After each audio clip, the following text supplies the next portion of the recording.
Well, that's the other thing that I appreciate when I see someone who's actually taking the time to get some sort of model and get professional photos done of their product.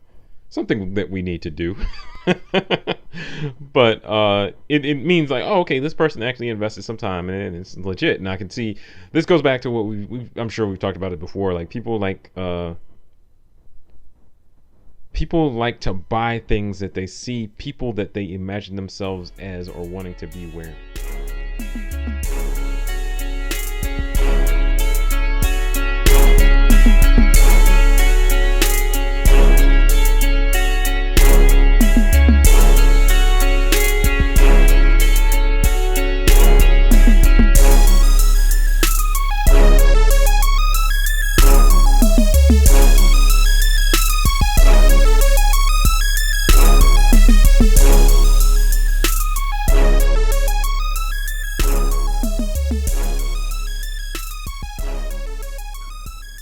And welcome back to the IC Pixels podcast. This is Anthony.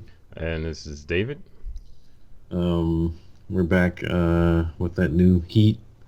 Not really. I don't know. This week's been super hectic for me at work. Just trying to relaunch a new website and have a whole list of. I don't know. Have you ever had to move a huge website? Yeah, a few times.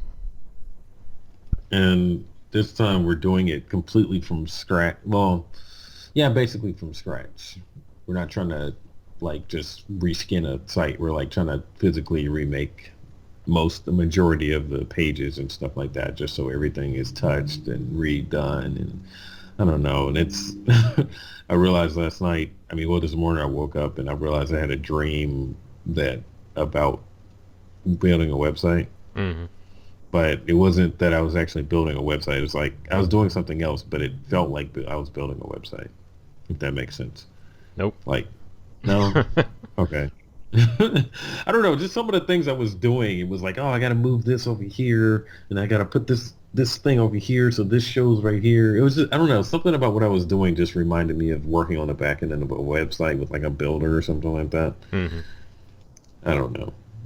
I should, I don't know. You should stop thinking about working on websites when you're supposed to be sleeping. I will try not to think about things while I'm sleeping. I'll do my best. I can't promise that I can control that, but I don't know. But that's what's been going on with me. So trying to get that I don't know. Got to find a work-life balance basically. Because when hectic things like that go on, it's hard to find time sometimes for your other Yep. jobs. So today I went down and I got off work. I went and threw rocks in the creek. So that's my way of decoupling from the internet for a little while, and now I'm back on the internet. Yeah, I know we've talked about this a bit in the past, but like now that it's warmer outside, I've gotten back into playing basketball. So like today after work, well, I came home and I took a nap for like 20 minutes, and then I went out and shot like 3-pointers. Shot baskets. I shot some hoops because I was an old man and super washed. So I was like, yeah, hey kids, let's go shoot some hoops. So I was shooting around for a while. I wasn't even out there for more than maybe 15 minutes, but it's nice to take a break and not be in front of the computer, because there's a lot of times when I'm at work and I'm on my laptop, then I come home and I'm like, I have stuff I need to do, but I do not want to be in front of a computer right now. So I'll find something else to do, because there's always something to do. There's always probably some clothes I could wash or something I could clean or something. Like there's always like stuff to do around the house that I can do aside from sitting in front of the computer. And I guess the more I've implemented the idea of taking a break and not just sitting down at a computer as soon as I realize I have something to do, that has helped me, I think, do a better job with the stuff I'm doing. Because even like so today at work, I was just sitting there, like I was watching a YouTube video and coding something at the same time, but I realized I was not making any progress, wasn't doing anything useful, and so I was like, I'm gonna go sit outside for a while because it was a nice day outside. So I went outside, sat on the bench, watched the world go by for maybe 15 minutes. When I came back in, completely refocused. I had thought of a way to fix my problem very quickly, and because it was like the day was dragging by, Yeah. and just going outside for 15 minutes and kind of refocusing, taking a break. I went through and fixed the things I knew I needed to fix or whatever. Next thing I knew, it was 5 o'clock and I'm bouncing. Yeah. That's something I need to work on. I mean, I try to do it. I didn't do it today though, but I need to get out of the habit of eating my lunch at my desk. Mm-hmm. Because lately I've been doing that, and you don't really end up taking the lunch because you're sitting there trying to stuff a taco in your mouth, and somebody's walking in asking you, what, hey, have you done this? And like, oh, can you do this about it? Because they see you there. So it's like, oh, he's sitting there. Okay, well, you must be able to do some work then because you're in your office, you Yeah. know. And it's like I need to make a conscious effort to. I don't know. I just need to stop eating lunch at my desk. Because also you don't really take a break that way because I'm in front of the computer. Sometimes I'll watch something on my lunch break, but I mean, it's like once that video is over or whatever I'm watching, then I'm back on the like, oh wait, I can do this, because I have this window open. I can do, oh, it's an idea for this, and it's like you don't really get a break. Mm-hmm. I know yesterday I forced myself to just go walk up the street just to get away for a moment. Yeah. And exercise is good too. But I mean, that's not serious exercise. But yeah, it's just something, and it definitely does help, like as far as like creative process to like step away and just. I mean, sometimes I just go stand outside, let all the smokers look at me like I'm crazy for just standing outside. But sometimes I just go stand outside in the sun for a bit just to, I don't know, feel alive or something. So, Mm-hmm. but I don't know. Yeah, I would definitely say it's finding a way to manage um, breaks in your work is good for your creativity. Also, I know it's been you got Slack, you got emails, you got people sending you all kinds of stuff. I I'm trying. I ignore emails sometimes. If I there's a thread ignore a going lot back of and forth emails. about a problem, I'm just like, I am not. I'm letting you all talk about this. You all let me know when you figure out what you want to do. Unless it's like this is really something that I mean, especially when there's a team. Like you don't need my input right now. I'll input when I need to, but I don't need to be in on the chain going back and forth trying to figure something out. Like, you know where I am. You know where my office is. If you really need something, you know where to find me. Yeah, so I use Slack at work as well, but I don't like. There's several channels that I'm part of that I just don't pay attention to because they talking about like wild technical stuff. Like it's like all the database administrators and system administrators in there, and I don't care what they're talking about, so I just ignore it. And then if you want to talk to me, you can Slack me directly. But Yeah. yeah, I feel like if you take a break, going out and taking a break does make you it's better for you, but you will end up around the smokers more. If your building is like set up where the smokers have one spot and it's the only spot there is, Yeah. because there was several times I went outside and I was like, oh, the smokers are here. But no, there's my building. Like I work in a business park, so there's a bunch of other buildings and other spots to go to. So I just go somewhere else, just walk around a little bit. So you recently told me that you were updating your resume. Uh, I guess just just in case you need to find a new job. So I was going to ask you, as a designer or someone in a more creative field, do you put like designy stuff on your resume or no? Not I mean, by designing stuff, I mean like, do you put like graphics and stuff? Because I've seen people with like bar charts and graphs and stuff like that on their resume. It looked kind of cool. Like I'm 50% Photoshop and I use 90% coffee and 20% whatever Monster energy drink or whatever. They'll put like stuff like that, and then a lot of times, so I've seen people's resume like that where they put all that type of stuff, but then they don't really have that much substance in terms of what they actually do or describing the work they've done. So, what's your approach on that? Well, what do you mean design? Like, What do you mean by so that? for instance, my resume looks kind of plain, I guess. If you know my skill set, you would be like, wow, your resume is kind of normal looking. It's not like it's like I just used a regular template. I didn't design it. I just put the words on there. But like, Oh, no. I I mean, don't I do did that. some work on it. Like, Um, obviously, just using with the tools in Microsoft Word or whatever, you can come out with something that looks pretty good, and they have acceptable templates. But I wasn't like, oh, let me adjust this kerning right here, and let me add some padding around this or whatever. Nah, I was just like, what is here is good enough, and I don't. I guess it depends on the type of job you're looking for, but I feel like my experience and everything speaks for itself, and I don't need to actually design my resume like that. yeah, I would agree with that. I mean, I don't put that much effort into it. I mean, I put more effort into the portfolio that I link to, like on the website. But as far as the actual thing, I'm just like, all right, let me just make it look decent because I need to be able, especially when you're sending it out. I'm trying to upload that to multiple different Mm-hmm. places. And especially when you're trying to just upload something that's going to be converted to text and all, or, to Monster or something like that. Like, I don't need them, you know, get stuff getting thrown out because it can't read, my high intensity graphics or something, like, no, I just want it to be Yeah. there, you know, like, you see it, you got it. All right, good. You know, I don't need, yeah, I don't need all of Mm-hmm. that. I mean, I do want, um,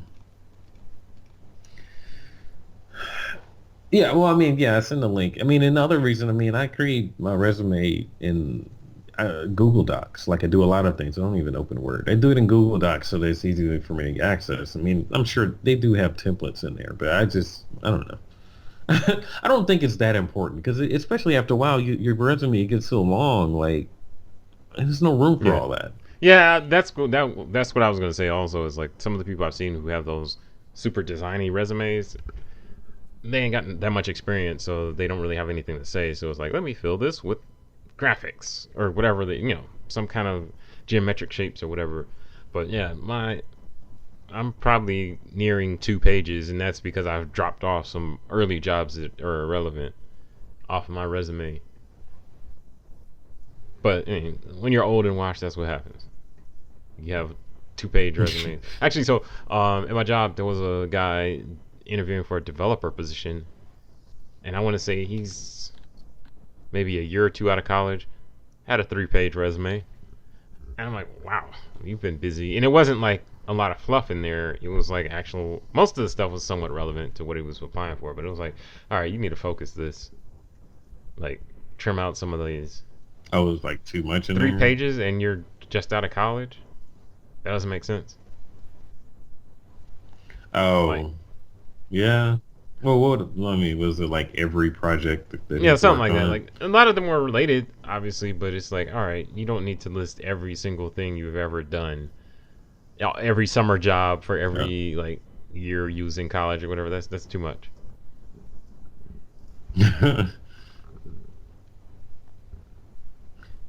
Yeah, I mean, you don't want to know how he did on at Taco It Bell, wasn't like or that type of stuff either. They were relevant, but oh, it was just too much. oh, okay. Yeah. I don't know. I mean, how much time have you spent working on your online resume?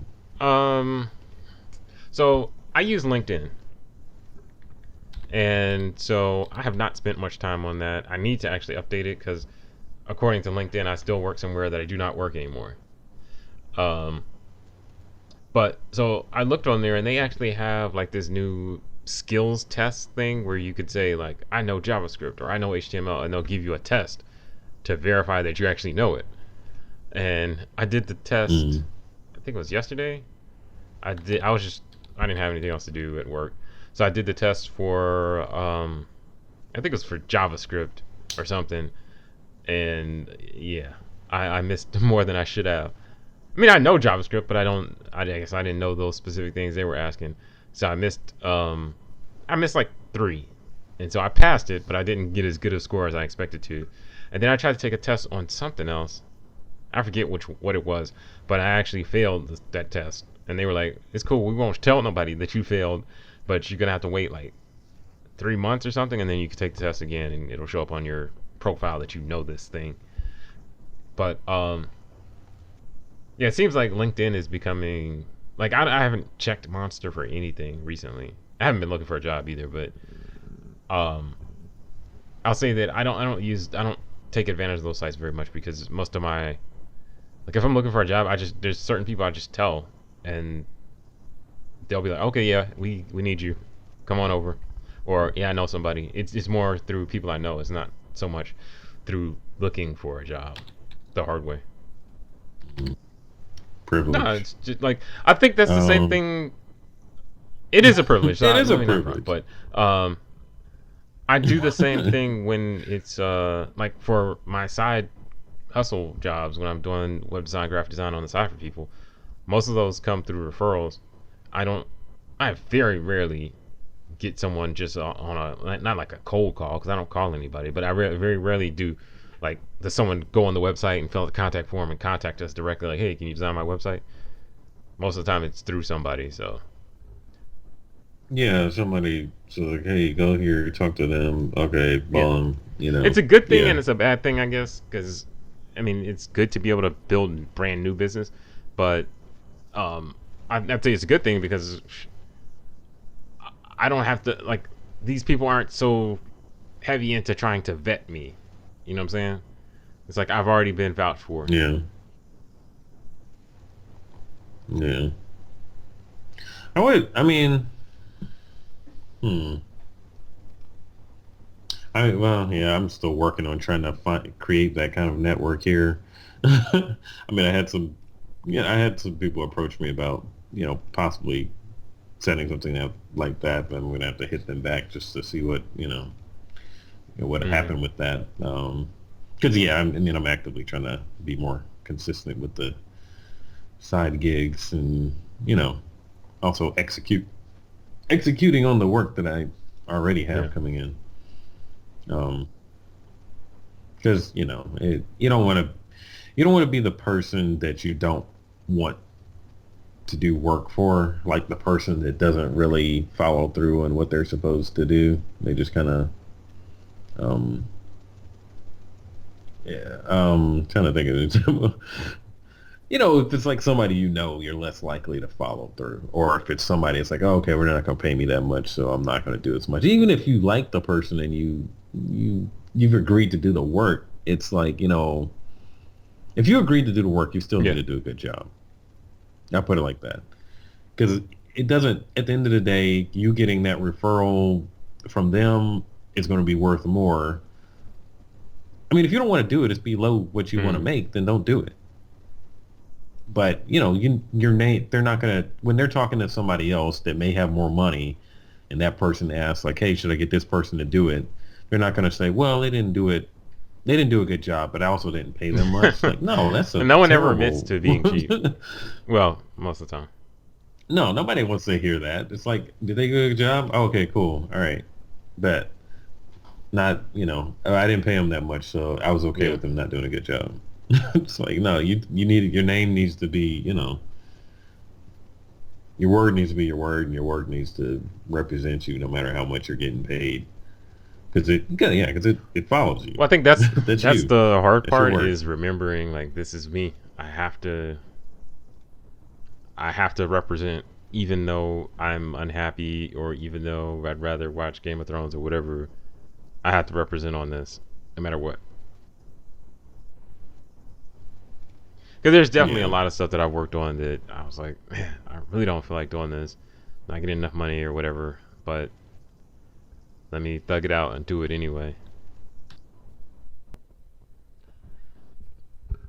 So do you follow any Instagram? What are there any Instagram sites that you follow for like inspiration in terms of design and stuff like that? Um, no. I'm trying to think. I mean, there may be some people like some photo. I think I follow some photographers. I will. I do follow photographers. I think. I mean, I probably need to go through my page. I think I follow too Hmm. many other people, and it muddies everything. So I don't even know what I'm looking at anymore. What do you mean by that? I mean, like I don't know. I don't know who. I mean, like I don't know who's. And my feed gets too muddied with um somebody's whatever funny meme somebody posts or whatever whatever else Hmm. somebody posts that doesn't post so I honestly I think I follow too many people and I don't actually enjoy if that make you know what I mean, like I don't get to enjoy some of that. I miss some of those things that I purposely follow. It's like, oh, okay, oh, this would be cool Hmm. to see, like, but I'm missing some of those things, I think, um because I didn't, Yeah, I don't really. because I I followed too many really people. don't follow any. I follow. Oh, I do follow quite a few. Well, let's say like 5 or 6 photographers. Just because I like their work.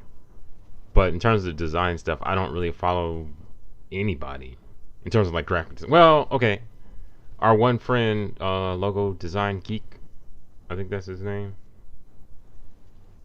His Instagram name. Yeah, I follow him, but I know him as well, so it's not like I just found this person and decided to follow him because I like their work. Um, but other than that, I don't really follow anybody. And on one hand, I think it might be good to like just because sometimes I feel like if you just constantly look at this stuff, then it's hard to get any new inspiration, and a lot of what you do will just be inspired by what you saw. It's one of those things where like you're unintentionally just copying other people because like what if I've been looking at all day? So, um, I Yeah. yeah, maybe that's my excuse for not following that many people. But yeah, I don't follow anybody in the design realm like graphic designers or anything like that. I mean, a lot of times I honestly try to pull my inspiration from other sources. So, not directly, um, yeah, not that directly from, you know, not a direct line like, okay, I'm a graphic designer. Let me follow a bunch of graphic design posts. I think I purposely follow other things because it's like, not that I can't learn anything from anybody, but it's just like I just, I don't know. I want my inspiration from another source. I feel like it opens my mind up a little bit more than just looking Right. at other design things. I mean, because I'll come across the design, of course, just in the world and everything. I mean, it wouldn't hurt to. I'm not saying I'm opposed to it. It's just what I'm inclined to actually follow. It's not graphic design Yeah. stuff. Yeah. On my Instagram, it's not about business or professional anything. I find it useful to being in a Facebook group or something like that, and I can talk to other designers. I think Hmm. that's cool. Um, but as far as, do I need to, I don't know. Does that make sense? I do find it helpful. Like you said, I think being in a group where you could talk to other people, interact with other designers and stuff like that, I think that's very helpful. I don't take advantage of that because I am in groups, but I don't interact with them very, very much. But I think it's also part of it. I don't know. I think part of it is sometimes, for me, when you see what other people are doing, sometimes they're just messing around. It's not even for a client, which is cool. But I don't do that much messing around. Like, ooh, I'm just gonna do a cool design just for the love. I don't really do that much. And so for me, sometimes it's just annoying to, well, not annoying, but it's just like I don't need to see all this stuff because I'm not. It makes me want to have better clients. Basically, it makes me want to have a cool project to work on when I actually don't at the time. It's like, well, you get to design this cool looking logo or whatever, and I'm just moving a website. Yeah, that's not the riveting content that people are No, coming for. so I mean, I think that's also goes back to like why I don't post much of the work I'm actually doing on Instagram all the time because it's like, it's not that exciting. Oh, yeah. I mean, because I know we've talked about it, and you've asked me, "Hey, we need to post something on here," and I'm like, like what? Like, what am I? Especially if I'm not doing a whole lot of side work at the time, and it's like, all right, well, Yep. what do what do I post?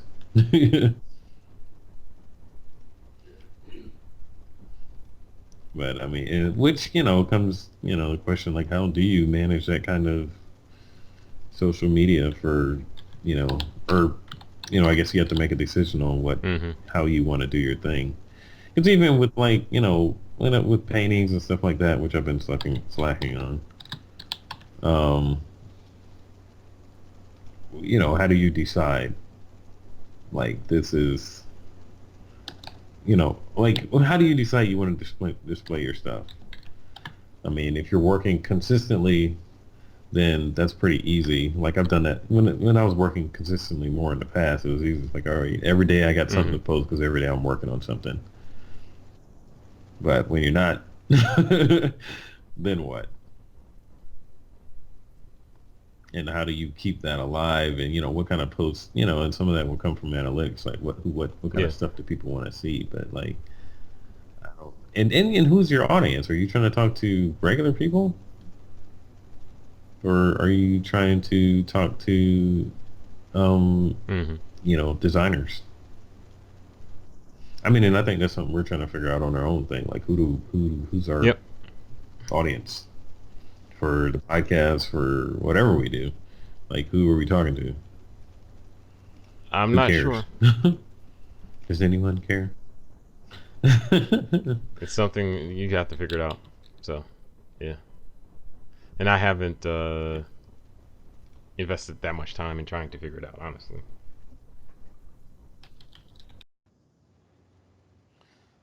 So for our black business section, I made an effort to find the blackest business I could support. No, for real. I it's this company called Inda, and they make shoes in Kenya, and they're like Kenyan owned and Kenyan made and Kenyan, and even though there's a white guy that's a co-founder, but whatever. Um, Return it. Wheel up. No. No, I mean, so I don't know. I kind of wanted to support. They have these running shoes. You can check them out. They're like on Instagram, like Into Sportswear. But I admit I'm a little on the fence about how they look. I mean, I'll see, but part of me was like, okay, I wanted to support them anyway. I kind of wanted to try some. The first ones that came out looked pretty good, actually. I thought I like their Mm-hmm. logo and everything. It's like a looks like a spear. Yeah. Um, but recently for a new version of their shoes, they're coming out with their running shoes because Kenyans will be running and stuff. So, um, well, they're world champions runners, so it makes sense that they would make shoes, and it's president is a woman too, so that's tight. Um, but so, I mean, they had a Kickstarter for their new version of their shoes. So I went ahead and got in on that Kickstarter and was like, I want to try the shoes out. And this is Mm-hmm. something I can actually support that's actually going to benefit people. And it's not just some huge company, that I don't even know who's running it. It's like I can actually see who's running it, see who's making it, and, it's something different. So it's like, I'm going to support them now, even if I don't love everything they're putting out. It's like, go on and get on board and support it because it's something that I could believe in. So I did the Kickstarter. I did get a shirt. I mean, I won't get the shoes till next year, I think, because I still got to make them. But Wow. What? yeah. It takes that long to make some shoes? I mean, I guess I mean they got to make them in bulk, and I mean, apparently, yeah. I mean, it's not like they're Well, I guess making it's them. so the Kickstarter ended recently, and so then Yeah. it takes a while for them to actually do it and get their money.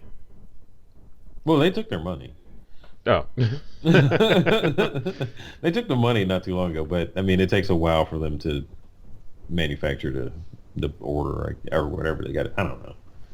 I don't know what they have to do, but I mean, they've been really consistent with giving information and everything. So, Hmm. yeah. So, I'll see how they are. So I in mean, terms of the design, I mean, what did you not like about the design of the shoe, or what shoe did you get? Or well, I have a bunch of questions. Do they offer more than one style? they have two styles right now.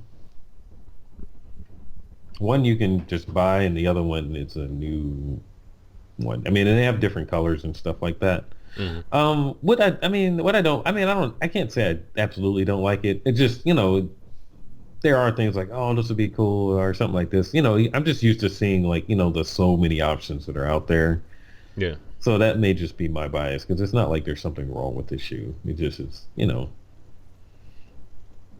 you just like some things more than others. But I mean, I was like, Yeah. I'll try it out. Especially, I mean, if it's a running shoe and I want to try running more, then, worst case scenario, the absolute worst case scenario, then it'll be a great running shoe. Hmm. Even if I can't find something to pair them with or whatever, So, I mean, do they um, match with the true religions? I don't know. I don't have any.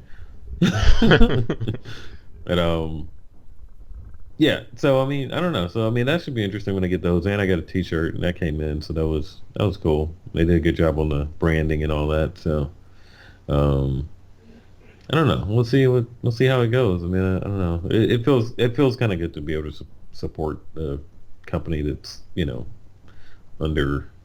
Cause there's another brand that I was trying to buy stuff from, Brand Black, Hmm.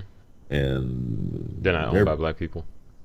no, their prices went up, up, up, up. And I was like, okay, all right, well, Oh, y'all have they fun. charging the price, not just price. Yeah, it's price now. So yeah, How up are you talking? Like, how much are they now? they're over $100. Oh, okay, yeah. Some Because were like two. So I was like, oh, if you go over 100, it's hard for me to justify. Because I don't spend that much on like shoes I actually really really like some Nikes and stuff. I haven't spent over $100 on some shoes in a long time. So maybe I've never spent over $100 on shoes. I need to evaluate my life it's choices. probably happened once or twice in my life. I mean, these from Inda, they were 100, Oh, okay. Yeah, I don't but think I've ever spent over $100 on some shoes ever. yeah. It's maybe only. I think that was probably the second time in my life I've spent that much. But yeah, Hmm. I mean, I understand it's smaller company. It's going to cost them more to manufacture. Blah blah blah, et cetera, et cetera, et cetera. Because Yeah. at one brand, I know they had a partnership with Skechers or something like that, and that's how they got their prices down. I'm sure. But you know, yeah, I don't know what it is now. And So I mean, there's a market for it. So Kenyans be charging a lot to make some shoes anyway. They're not as cheap as those 13-year-old Chinese kids. hey, I guess. I don't know. I have no idea. Don't be I don't offended, know. Kenyans. If any Kenyans are listening, don't be Those offended. are Kenyan market. Yeah. So I looked at their website and I was reading about like the design of the shoe and stuff like that, and how they're trying to include certain design elements to harken back to Yeah. Kenya and African heritage and all that type of stuff. So I thought that was interesting, and that's pretty cool because I think there's a lot of shoes out there that were like, oh, I think it looks cool, but there's no like thought into the design or no forethought. Like we want to include these elements because they represent Yeah. something. I'm Yeah. just gonna write supply 350 on my shoe because it means what? You don't know? No, I don't. Mm. You can go to Sunday service then. Um, stay in church and stay woke. Um, yeah, no, I like that about them. I mean, and like even the T-shirt I got has little Kenyan elements in it, and the thread, and there's a lot of thought that went into everything. So I feel like I'll end up with something that's like, oh, okay, this is unique, you Yeah. know. this is a unique product. You can't just go pick this up at wherever, and So I don't know. I think I'll be proud to have it. And we'll see. I'm excited to get it.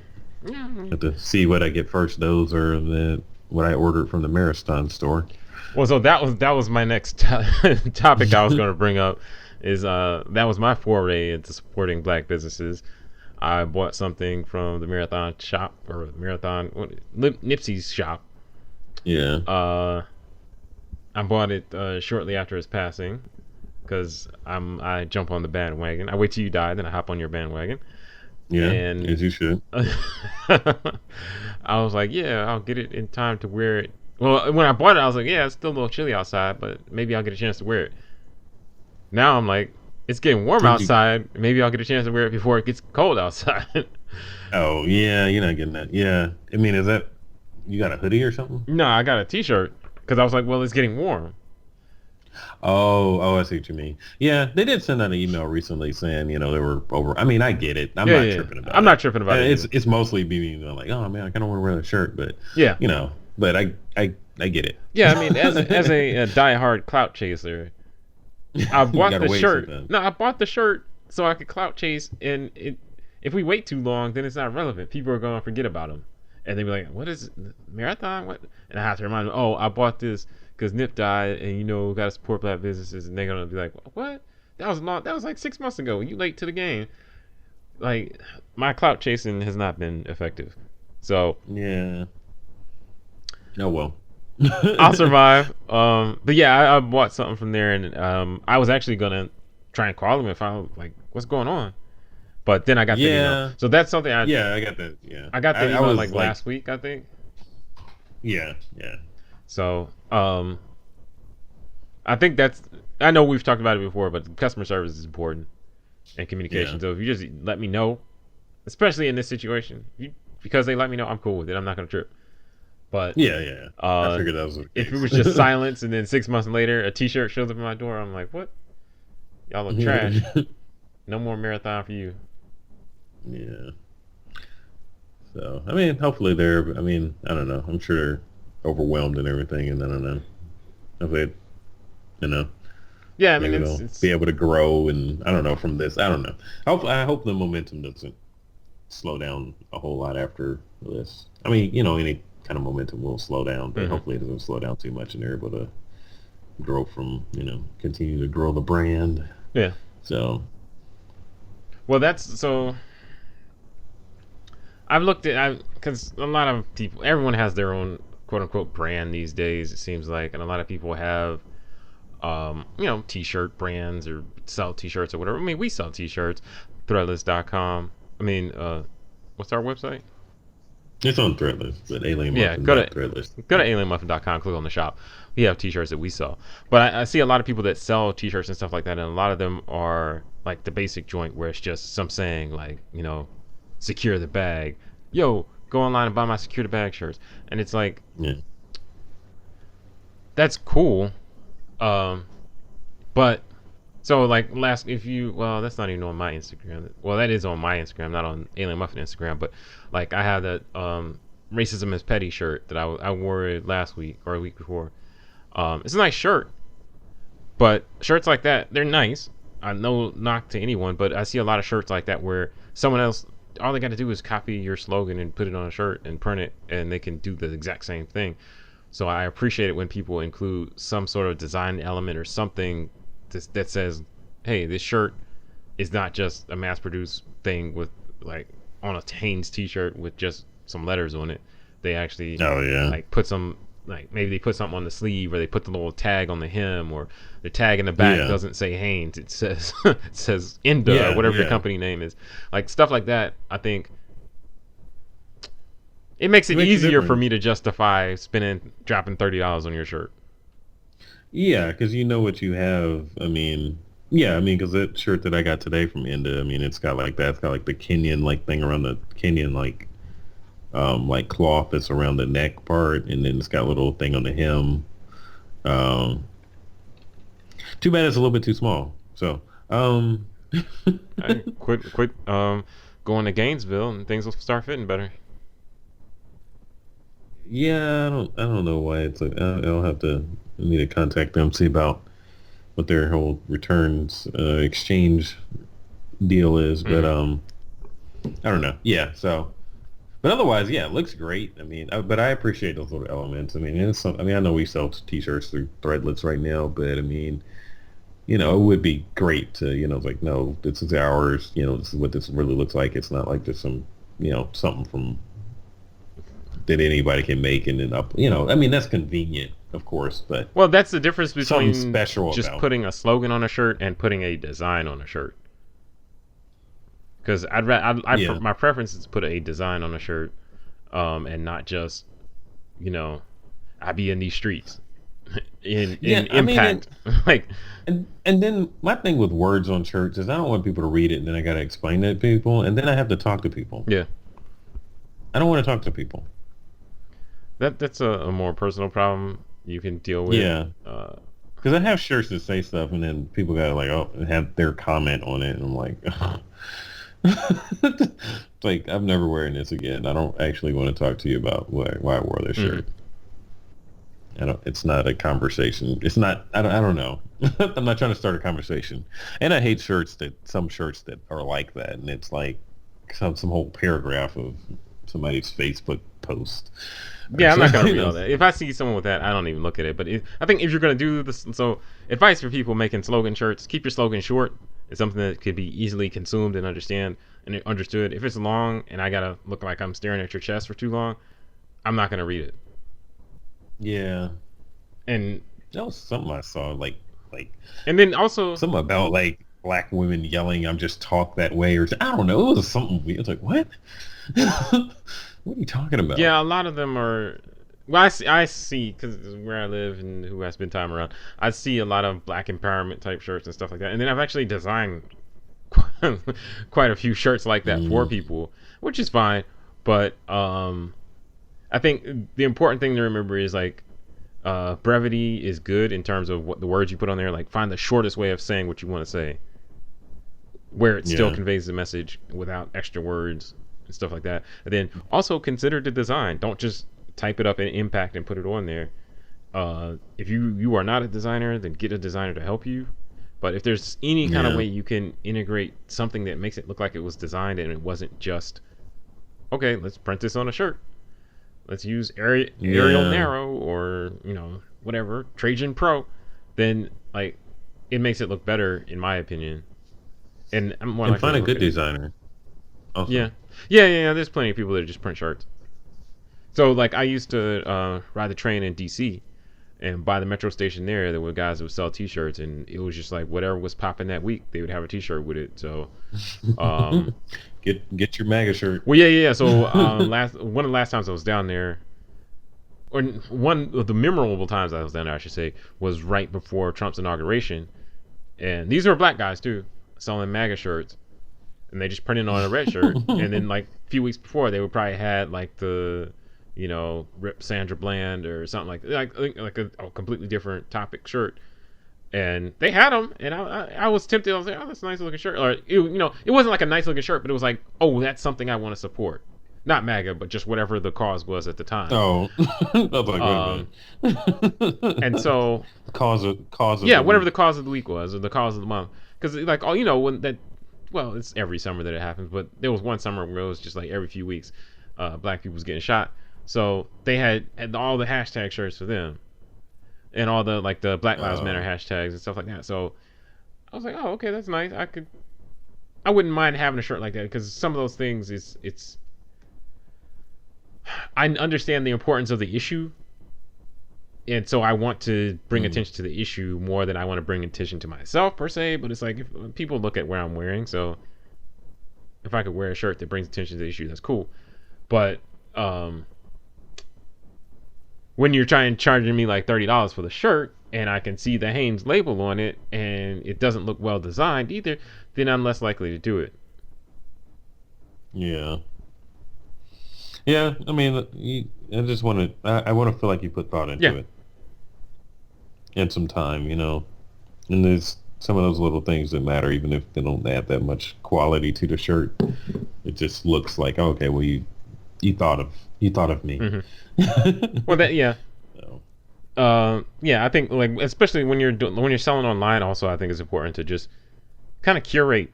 So don't offer the shirt in every possible color. Find the colors that work best. Only offer those colors. Find the styles that work best. Only offer those. Don't offer everything. If you offer everything, then it's yeah. like it's possible for someone to get an ugly shirt. I mean, if you're a designer, then yeah, really think about Hmm. that.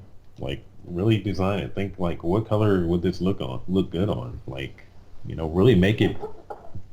Don't. I mean, I'm not saying make it like limited edition or anything like that, but like, don't offer everything to everybody. Think about your brand. Like, if you have a brand, like what colors are in your brand, or like, just simply what goes with this Yeah. shirt. You Yeah. know, should I use this white model with my Black Lives Matter shirt? Well, maybe. Yeah, that's fine. Don't. Should I use this white model with my My like I'm a fierce black woman. Don't need no don't need no man. don't use a white model for that if at all. Put a little thought into it. Well, that's the other thing that I appreciate when I see someone who's actually taking the time to get some sort of model and get professional photos done of their product. Something that we need to do. But it means like, oh, okay, this person actually invested some time and it's legit. And I can see this goes back to what I'm sure we've talked about it before. Like people like to buy things that they see people that they imagine themselves as or wanting to be wearing. You should put that on the shirt. No, that's terrible. But the short version of that is people want to buy things associated with their aspirational group. So if I aspire to, be good looking and muscular or something like that, or short and fat, then I need to put those type of people on in my product because that's going to help with sales. So I think that's a wrap for this episode. Thanks for tuning in. As we said, please check out our Threadless shop. We have t-shirts and things like that for the summer available. We might have some new designs coming out soon. We'll see. If you are not following us on Instagram, please do. If you enjoyed this episode and are interested in the things we're talking about, or not, feel free to leave a comment on one of our platforms, be it SoundCloud, Facebook, Instagram, Twitter. We're out here. Leave a comment. We'd like to know that you're listening. Thank you. Yeah. That's the end.